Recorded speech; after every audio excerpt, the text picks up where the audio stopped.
Hello everyone, welcome to Shri Rams IAS YouTube platform. This is your mentor Arsu Kakkar और इस session में हम डील करेंगे with important current affairs associated with 28th of April. तो आज important articles के साथ साथ एज़ यूजुअल हम जो इम्पॉर्टेंट एडिटोरियल्स देखते हैं जो न्यूज़ में रहे हैं तो उनको भी कवर करेंगे। 2 एडिटोरियल्स लेंगे द हिंदू से, that is rising sea levels का एक थ्रेट। इसके रिगार्डिंग अभी इनिशियली एक रिपोर्ट आई है जो मैंने आपके साथ ऑलरेडी कवर करी हुई है। सो उस रिपोर्ट के रेफरेंस में सी लेवल राइज को ध्यान में रखते हुए ये पूरा आर्टिकल आया। And the next one is should India consider phasing out the nuclear power. तो ये दोनों आर्टिकल्स, ये वाला बेसिकली जो आर्टिकल है, आप इसमें हमने कल भी एक एडिटोरियल कवर किया था, that was regarding the ambiguities in the nuclear liability law, right. तो हर एक चीज़ को आप लिंक कर सकते हो और एक सेशन अगर हो गया है आप फिर उसके बाद मतलब ऐसा होता है ना कि एक दिन सेशन देख लिया फिर 2 दिन नहीं देखा। सो ये अगर आप मिस्टेक कर रहे हो तो वो मत करो, क्योंकि हर एक दिन जो है वो लिंक्ड होता है with the previous day, right. Current affairs में तो खास तौर पर तो मेक श्योर करो कि हर एक दिन जो है वो आप रेगुलरली सेशन देख रहे हो। 4 दिन देख के एक दिन नहीं देखा, वो मत करना। और ये रहा आपके आज के 5 इंपॉर्टेंट आर्टिकल्स जो आपके प्रीलिम्स और मेंस दोनों से लिंक करते हैं। पहला तो हम देखेंगे world development report by world bank, that is migrants, refugees and societies. इसमें आपको मेंस के रिगार्डिंग बहुत कंटेंट मिलेगा, GS पेपर 1 से आप इसको लिंक कर सकते हो। Then will talk about LockBit ransomware, ये GS पेपर 3 से आप लिंक कर सकते हो। और यहाँ पर what do you mean by ransomware और क्या होता है malware, different forms of it, तो वो भी हम थोड़ा सा कवर करेंगे, क्योंकि कॉन्सेप्ट जब तक क्लियर नहीं होगा तब तक कोई फ़ायदा नहीं है इतना आगे बढ़ जाए और लॉकबिट रैंसमवेयर के बारे में बात करें जब यही नहीं पता कि रैंसमवेयर क्या है, मालवेयर क्या है, बेसिक डिफरेंस क्या है, राइट। फिर उसके बाद GS पेपर 2 से पेपर 3 से आप लिंक कर सकते हो words first set of comprehensive rules bye European parliament that is pass, और इसके बारे में हम कवर करेंगे, that is markets in crypto assets. तो MICA basically is market in crypto assets. जैसे हमने कल एक एडिटोरियल आया था वर्चुअल डिजिटल एसेट्स को लेकर, इंडिया का स्टैंड, इंडिया का वे अहेड उस पॉइंट पे, तो वो चीज़ें आप यहाँ लिंक कर सकते हो। मैंने आपको ये रेफरेंस भी दिया था उस एडिटोरियल में। सो मेक श्योर करना कि आप वहाँ से चीज़ों को लिंक कर पाओ। मैं भी आपको बताऊंगी कि कल हमने क्या कवर किया था जिसको आप ऐसे लिंक कर सकते हो, राइट। क्योंकि देखो किसी और के पार्लियामेंट में, किसी और के देश में कोई अगर बिल आया है तो वो उसके प्रोविजंस हमारे लिए इतने इंपॉर्टेंट नहीं हो जाते, but yes with reference to that बाकी चीज़ें हमें जानना बहुत इंपॉर्टेंट है और एटलीस्ट थोड़ा सा तो मालूम हो, rather than going deep into it. The lesser flamingo species news में रही है, GS पेपर 3 से हम इसको लिंक करेंगे और यहाँ पर हम पुलिकत लेक के बारे में भी कवर करेंगे, ठीक है। फिर Sanchi, very famous world heritage site, Madhya Pradesh में लोकेटेड है। It is all set to become India's first solar city. तो ये आपके GS पेपर 2 से लिंक होता है with respect to the solar city section. And Sanchi के बारे में, सांची स्तूपा के बारे में जानेंगे, that is with respect to your GS paper 1। Sorted है। तो फिर हम चलते हैं आज के हमारे पहले आर्टिकल की तरफ, दैट इज यूरोपियन पार्लियामेंट ने अप्रूव किया है वर्ड का first set of comprehensive rules. उनके पार्लियामेंट में आया है rules regarding the market in the crypto currency assets, right. तो उसको रेगुलेट करने की बात यहाँ पर करी जा रही है, to bring largely unregulated crypto currency market under the ambit of government authorities. तो यहाँ पर उनका ये कहना है with respect to the rules कि they will impose compliance on the issuers of crypto assets. जैसे हमने यहाँ पर कल के एडिटोरियल के अंदर बात करी थी ना, वर्चुअल एसेट के जो सर्विस प्रोवाइडर्स हैं, राइट, ये जो प्लेटफॉर्म्स हैं, ये जो एंटिटीज़ हैं, now they will be regulated, है ना। तो अगर आपको ये याद हो, जो हमने वर्चुअल डिजिटल एसेट्स के रिगार्डिंग आर्टिकल कवर हम ऑलरेडी कर चुके हैं, तो उसके रेफरेंस में आप चीज़ों को कंसीडर करना। अगर जैसे इंडिया में वी हैव कि prevention of money laundering act के अंदर हम लोगों ने we have taken virtual digital assets under the ambit of it, right. और we have also basically the virtual digital asset platforms जो होंगे, service providers in the sense virtual digital asset platforms जो ये एक्टिविटीज़ कैरी आउट कर रहे हैं, वो अब रिपोर्ट करेंगी with the financial intelligence unit. तो know your customer, record, monitoring all the transactions, जो भी ये रिपोर्टिंग है, ये everything will be now mentioned and it will be given to the financial intelligence agency, जिसकी वजह से हम लोग मनी लॉन्ड्रिंग और टेरर फाइनेंसिंग के अगेंस्ट जो हमारे एफर्ट्स हैं उसको ज़्यादा स्ट्रेंथन कर पाएंगे और जो सस्पिशियस एक्टिविटीज़ हैं उसको डिटेक्ट कर पाएंगे। अगर आपको याद हो तो ये सारी बातें they will go a long way in the digital asset sector, making it more transparent. तो वहीं यहाँ पर भी है, like it will apply to the crypto asset service provider, ये यूरोपियन पार्लियामेंट के रिगार्डिंग है, and it requires crypto companies to send information about the sender. So basically all this is regarding to their anti money laundering authority. पीछे का purpose जो है वो same ही है। तो यहाँ पर भी ये जो रूल्स हैं, they will exclude central bank digital currencies, NFTs, they will apply to crypto assets like bitcoins and stable coins. तो बेसिकली बिटकॉइंस और स्टेबल कॉइन्स में माइनर सा जो डिफरेंस है दैट इज व्हाट, बिटकॉइंस और जो स्टेबल कॉइन्स होते हैं ना, बिटकॉइंस या क्रिप्टो करेंसीज, बिटकॉइन, इथीरियम, जो भी आप बोलो, सो ये वो करेंसीज हैं that are not backed by any physical asset और गवर्नमेंट एंड ये वॉलेटाइल हैं, their value changes. Stable coins जो हैं वो भी एक टाइप की क्रिप्टो करेंसी हैं, but that is design to have a stable value. इसका मतलब they are usually pegged with real world assets, मतलब लाइक US डॉलर और gold, and they may be backed by the reserve of these assets. So basically they have a stable value, stable coins. तो stable coins हो, crypto assets हो, they are under the ambit of these rules. Need क्या रही? देखो 22% of the global crypto industry was concentrated in Europe, which received $1.3 trillion worth of crypto assets, and 2022 it saw the bankruptcy and fraud scandals in the crypto industry. इसीलिए इस sector को regulate करना important है थोड़ा सा, ताकि पैसा जो है टेरर फाइनेंसिंग और यहाँ सब नहीं जाए। और अगर आपको याद हो तो मैंने ये भी बताया था विद रेफरेंस टू इंडिया, आप G20 प्लेटफॉर्म का यूज़ कर सकते हो, अभी आपके पास प्रेसिडेंसी है, to have critical discussions and establish a global regulatory framework. तो क्या इंडिया सही डायरेक्शन में जा रहा था? बिल्कुल। मतलब आप देखो यहाँ पर Asia, Japan, Korea, they have also established a framework to license the VASP, वही virtual asset service providers. Europe में भी ये आ गया पार्लियामेंट के अंदर regulation pass, that is market in crypto assets. So एक लिमिटेशन जो है, एक कंट्रोल जो है इस सेक्टर में, उसको रेगुलेट करना basically so as to bring more transparency important रहा है। And these are the laws and regulations जो अलग अलग गवर्नमेंट जो हैं दे आर पासिंग।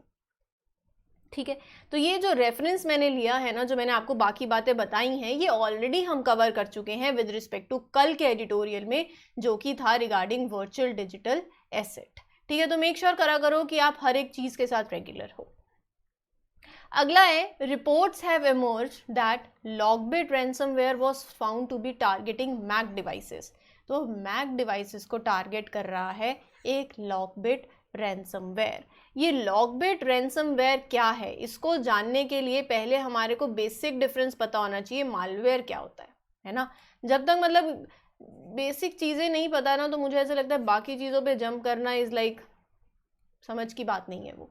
तो मालवेयर क्या है? ऐसे स्पेशल आप बोल सकते हो software that are designed with malicious intent. Malware basically एक software design to perform unwanted illegal acts via computer network. जैसे it can be classified as, you can discuss it as, then और there are various types. जैसे virus हो गया, तो virus जैसे आपके system में एंटीवायरस लगाते हो, तो वायरस क्या होता है? मेल के थ्रू आता है program that can infect the other programs and possibly make evolve copies of itself. जैसे हमारे बॉडी में जब कोरोना वायरस आता है, वायरस मेक्स कॉपीज, तो यहाँ कंप्यूटर सिस्टम में भी है ऐसे। So virus are the bugs normally are attached to an email. फिर रैंसमवेयर, रैंसमवेयर क्या है? रैंसमवेयर मतलब आपने अपना सिस्टम खोलने की कोशिश करी, वो फाइल आपसे एक्सेस नहीं हुई, सिस्टम लॉक हो गया है, वो फाइल लॉक्ड हो चुकी है, अब उसको खोलने के लिए कोई आपसे पैसे मांग रहा है, फिरौती मांग रहा है, that is ransomware. So encrypt it, this ransomware encrypts your file, है ना, and then demand a ransom to return the data to the user. तो ये है रैंसमवेयर। तो रैंसमवेयर के अंदर वो आपकी फाइल को इनक्रिप्ट कर देगा और फिर आपसे पैसे मांगेगा, that is ransom, so as to unlock that. अभी न्यूज़ में इसलिए है क्योंकि देखो, हाँ, एक तो ये जो लॉकबिट रैंसमवेयर आया है, it is also known as ABCD ransomware.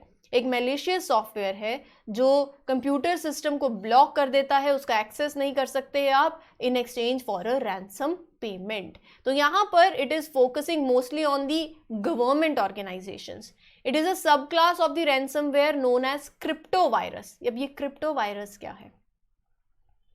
Crypto virus is वही हार्मफुल सॉफ्टवेयर है, लेकिन यहाँ पर क्या होता है ना, आप समझो कि जो फाइल इनक्रिप्ट हो गई, it is a software that takes the control of the person's computer files and encrypts them, making it inaccessible to the user, right. फिर वो रैंसम डिमांड करेंगे, usually in the form of money. वो क्यों demand कर रहे हैं? In the exchange for providing you the description key, decryption key. तो encryption हुआ, फिर उसके लिए आपको डिक्रिप्शन की के लिए पैसे चाहिए, so that is crypto, right. और वायरस इसलिए ऐड हो गया क्योंकि it refers to that encryption process that is used to lock the files, and the word crypto means that basically crypto refers to this encryption process.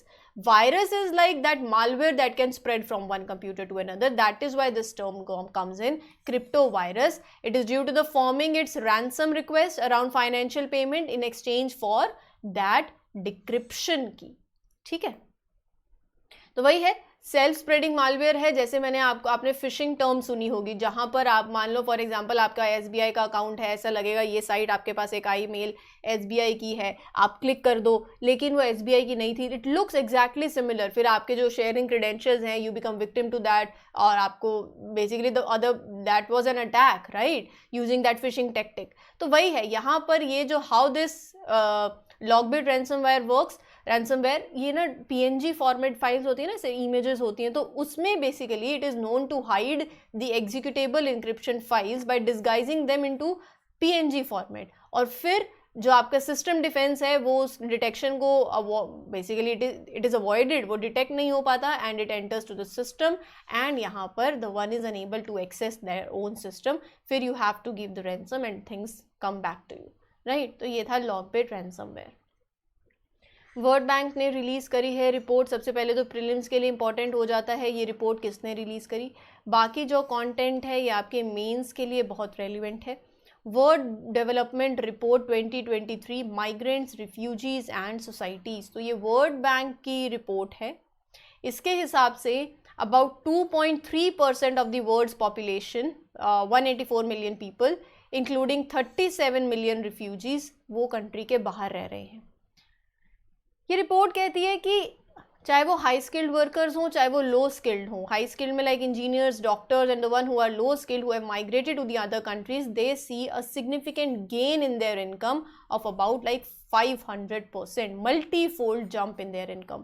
India से you will see top migrant corridors, India to US, India Bangladesh, India Gulf Cooperation Council. तो यहाँ पर इस report के अंदर और भी बातें मेंशन हैं, जिसमें हाईलाइटेड है, आप डेवलप्ड कंट्रीज के अंदर देखो तो वर्किंग एज की जो पॉपुलेशन है, जो शेयर है, वो कम हो रहा है। हमने एक आर्टिकल किया था, एडिटोरियल आया था कि इंडिया में पॉपुलेशन राइज हो रही है, लेकिन इसको अगर इसका वो होता है ना, हर चीज़ के माइनस और प्लस भी होते हैं कि इज इट अ बून और नॉट। तो यहाँ पर इंडिया की पॉपुलेशन तो राइज हो रही है, लेकिन working age population, demographic dividend है यहाँ पर, राइट। तो हमारा रोल है बस जॉब देना यूथ को, राइट, क्योंकि आप उनके पोटेंशियल को हार्नेस कर सकते हो। जो चैलेंजेस अलग अलग सेक्टर में इंडिया फेस कर रहा है वो सॉर्ट आउट हो सकते हैं, राइट। अगर ये रिपोर्ट कहती है, for example now coming to Spain, report में ही हाईलाइटेड है, स्पेन की पॉपुलेशन है 47 million and it is projected to shrink by more than 1/3 by 2100, right, and with those above age 65 increasing from 20% to 39% of their population. तो उनकी population में working as adults नहीं है।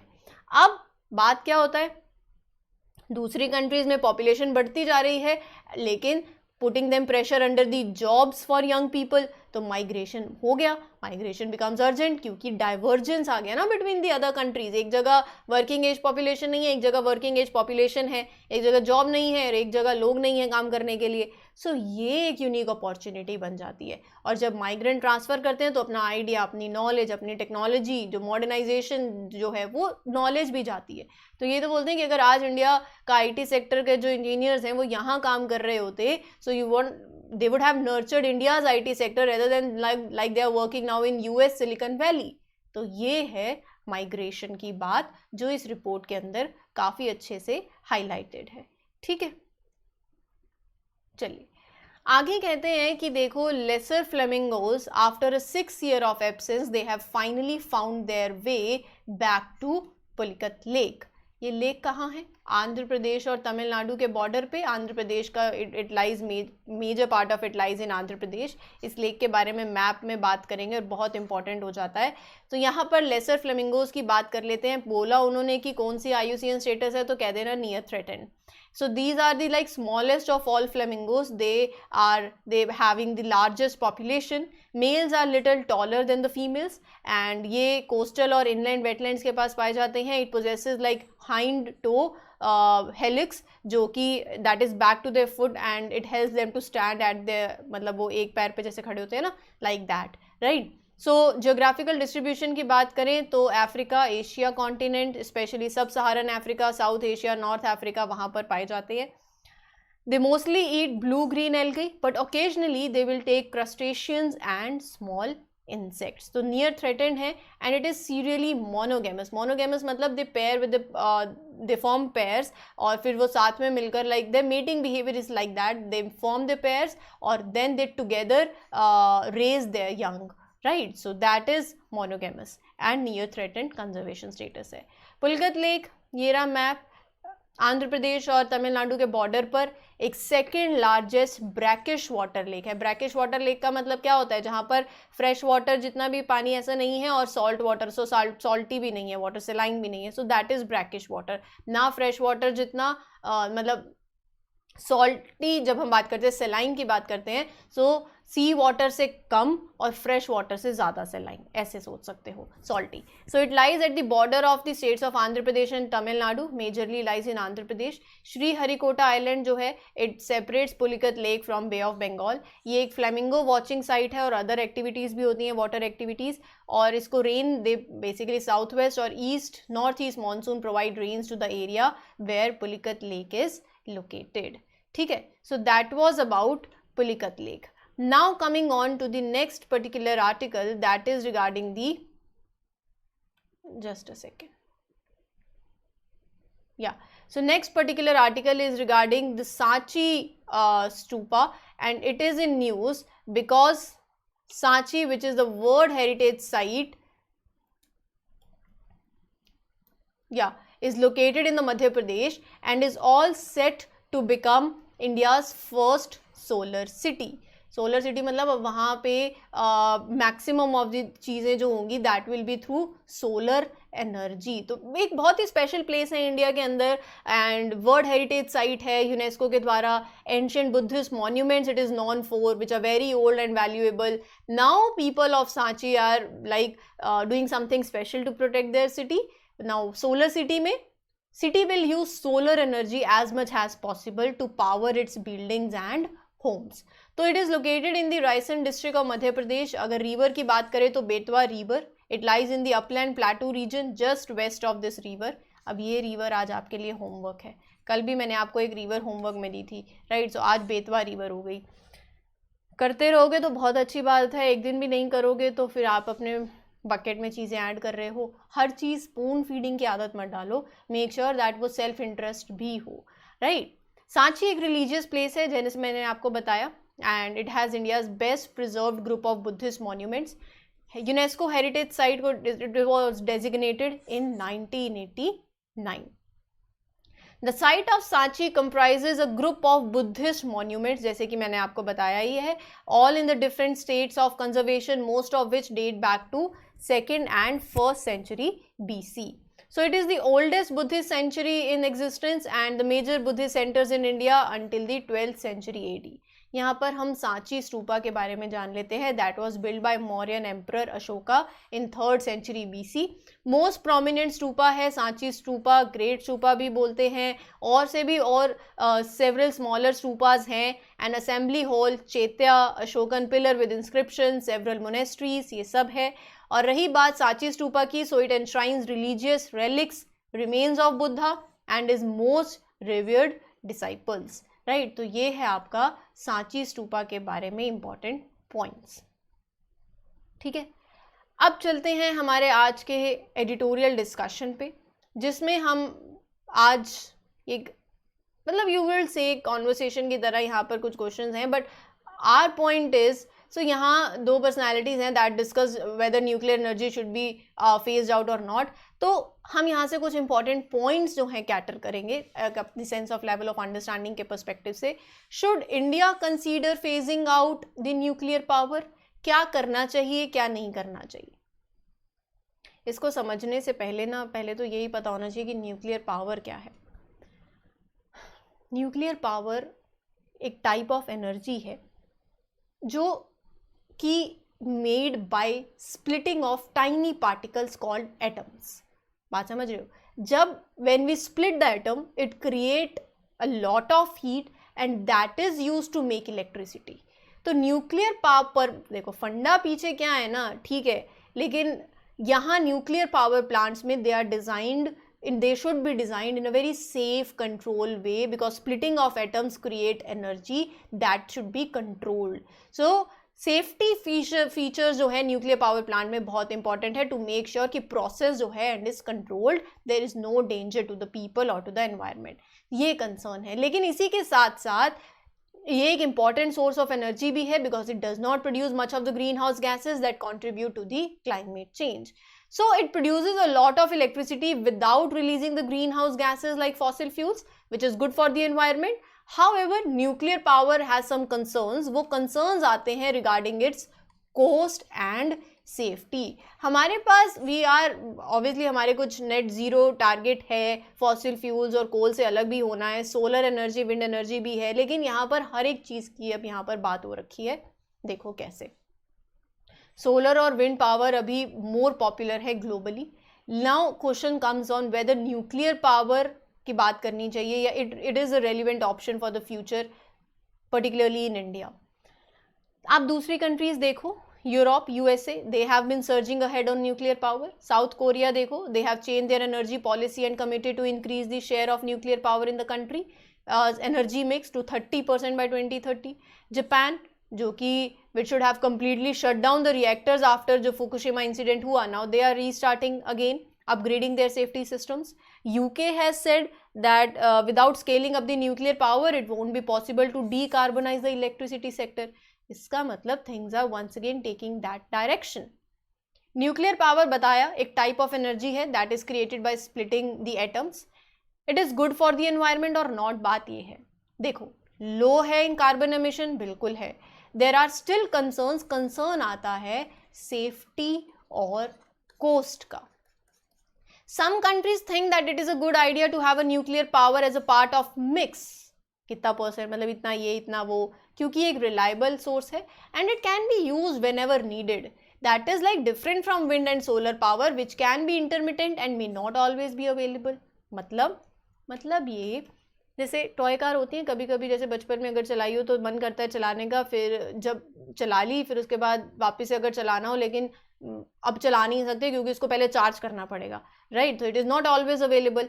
Similar is the case with the solar power and wind power, that is not always available, but it is not in the case with the nuclear power. It can be use whenever needed. So people use to worry more about the safety of the nuclear power plants, लेकिन अब वो नहीं है। Industries have improved the designs of nuclear reactors to make them safer. They use designs like passive safety designs, जिसके अंदर अगर power fail हो जाती है तो रिएक्टर वो स्टिल टेम्परेचर को कंट्रोल कर सकता है and control the waste heat gradually and safely. So yes, there is some risk though, but other industries देखो like coal mining and transportation also have risk and cause pollution. ये इस article में mentioned है. एक example दिया उन्होंने, electricity generate करनी है, फ्यूल चाहिए, कोल ले लो और यूरेनियम ले लो. यूरेनियम फ्यूल जो है जितना अमाउंट यूरेनियम फ्यूल का चाहिए to run the nuclear power plant, it is much less than the amount of coal that is needed for coal power plant. For example plant like Kudankulam जो कि 1000 megawatt की electricity generate करता है 90% capacity, only 25 ton of low enriched uranium fuel is required for 1 year, क्योंकि nuclear fuel is very efficient and producing energy. Coal देखो, same capacity का coal power plant है, it requires 5 million tons of coal per year which produces ash. Ash is harmful, है ना, it can contaminate water resources, but nuclear power plants are designed with the passive safety measures to prevent accidents, and industry is moving forward to come up with the other designs also. लेकिन एक बात आती है ambiguity की in the nuclear liability law, ये भी एक concern है अभी। इसको मैंने कल के एडिटोरियल में बहुत अच्छे से कवर किया था कि इंडिया का जो एक्ट है, देखो एक तो हमने बात करी थी चेरनोबिल डिजास्टर से रिलेटेड जो अम्ब्रेला, अगर आपको याद हो, that was the law, that is CSC, convention on supplementary compensation, CSC। सो ये जो है इट वाज अडॉप्टेड इन 1997 कि अगर ऐसा कुछ होता है न्यूक्लियर डिजास्टर, न्यूक्लियर मतलब पावर प्लांट में, तो किसकी जिम्मेवारी होगी, हु विल कंपनसेट, ऑपरेटर। लेकिन इंडिया कहता है we move one step ahead, और हमने अपना जो हमारा लॉ है that is civil liability for nuclear damage act in 2010, उसके अंदर हमने बोला जो ऑपरेटर के साथ साथ सप्लायर भी है वो भी कंपनसेट करना चाहिए। It might be the case कि अगर कोई टूल्स और इक्विपमेंट बाहर से आ रहे हैं फॉरेन सप्लाई से, वो भी खराब हो सकते हैं, जिसकी वजह से अभी महाराष्ट्र के अंदर जो प्लांट है इट इज़ एट होल्ड, है ना, बिकॉज ऑफ दिस ओनली, क्योंकि फॉरेन एंटिटीज़ का ये इशू है। So things are like that, ये भी एक कंसर्न है, ये भी इसमें मैंशनड है, और इसके बारे में तो मैंने इन डिटेल आपको कल के सेशन में कवर करवाया ही था। अभी इंडिया की most of the electricity generate हो रही है by burning the coal, that is not good for the environment. Nuclear power एक अल्टरनेटिव है टू द कोल, जो कि लेस पोल्यूशन करेगा, लेस ग्रीन हाउस गैसेज होंगी, लेकिन India has very limited nuclear power capacity. We need to build more nuclear power plants to reduce our reliance on coal, और जो हमारा जो टारगेट है, गोल है of net zero carbon emissions by 2070। तो building nuclear power plants it requires lot of money, expertise, safety और liability concerns भी हैं। देखो आर्टिकल में मेंशन्ड है कि we need to find new ways to generate electricity such as using small modular reactors and large reactors, और ये सबको अचीव करने के लिए we need to involve multiple companies, मतलब एक कंपनी की मोनोपोली से बात नहीं बनेगी। For example now you should involve other government companies like NTPC to invest in the nuclear energy, क्योंकि जो हमारा गोल है it will help us in achieving that, getting the more clean and reliable electricity. तो overall conclusion में ये बात करी जाती है कि we should create a policy that allows different types of technologies to be used to generate the power generate करने के लिए सारी डिफरेंट टाइप्स ऑफ टेक्नोलॉजीज को वी शुड अलाउ। किसी का शेयर कितना हो सकता है तो किसी का शेयर कितना हो सकता है। We should not set the target for how much nuclear energy should be used, क्योंकि देखो technology and prices they change, and अगर न्यूक्लियर एनर्जी वेल परफॉर्म कर रही है तो इट विल ऑटोमेटिकली ग्रो, और if it is not performing well the share in the energy mix will fall. तो nuclear energy is one of those technologies जिसके benefit हैं। Overall the government should create policies that allow all the technologies to be used, right? ये है इस पूरे article की बात। I hope आपको ये क्लियर हो गया है, ठीक है। रही बात इसकी the threat of rising C levels, ये जो थ्रेट है ना ऑफ राइजिंग सी लेवल्स, इसमें हमने बात करनी है रिगार्डिंग कि जो एक रिपोर्ट है आई वुड स्पेसिफिकली से, और ये आर्टिकल को कल मैं बहुत अच्छे से वापस से कवर करूँगी। So threat of rising sea level के बारे में मैं आपको एक ब्रीफ बता देती हूँ। Threat of rising sea level basically जैसे कि मैंने आपको बताया, एक वर्ल्ड मेट्रोलॉजिकल ऑर्गेनाइजेशन की रिपोर्ट है स्टेट ऑफ ग्लोबल क्लाइमेट 2022, जिसको लास्ट टाइम पब्लिश किया था लास्ट वीक। और हाँ, वैसे ना हम ये रिपोर्ट को पूरी कवर कर चुके हैं ऑलरेडी, उसमें ये एडिटोरियल आया है। सो दैट वाज लाइक कि इसके सी लेवल राइज भी हो रहा है, ग्रीन हाउस गैसेज भी बढ़ रही हैं, तो एवरीथिंग मतलब क्लाइमेट चेंज के चलते। तो यहाँ पर सी लेवल राइज को पॉइंट रखते हुए काफ़ी चीज़ें उन्होंने मेंशन करी हैं। Glaciers are melting, ice sheets have contributed a lot, right, and what are the problems that will sea level rise जो है दैट विल कॉज। तो मैं इसको आपको इन डेप्थ इसके बारे में कवर करूँगी एवरी पॉइंट, ताकि आपके मेंस के लिए आपको पॉइंट्स मिल जाएं। ये आर्टिकल हम कल लेंगे। एंड अभी आज के सेशन के लिए इतना ही। आई होप आपको चीज़ें क्लियर हो गई हैं, क्योंकि किसी भी चीज़ में भागना नहीं है, हमें हर एक चीज़ अच्छे से क्लियर होती जानी चाहिए। So I take that article tomorrow. जैसे ही सेशन स्टार्ट होगा पहले ये आर्टिकल कवर करेंगे, ठीक है। So this is your mentor Arzoo Kakkar signing off for today. Good luck everyone, good wishes, take care, happy learning.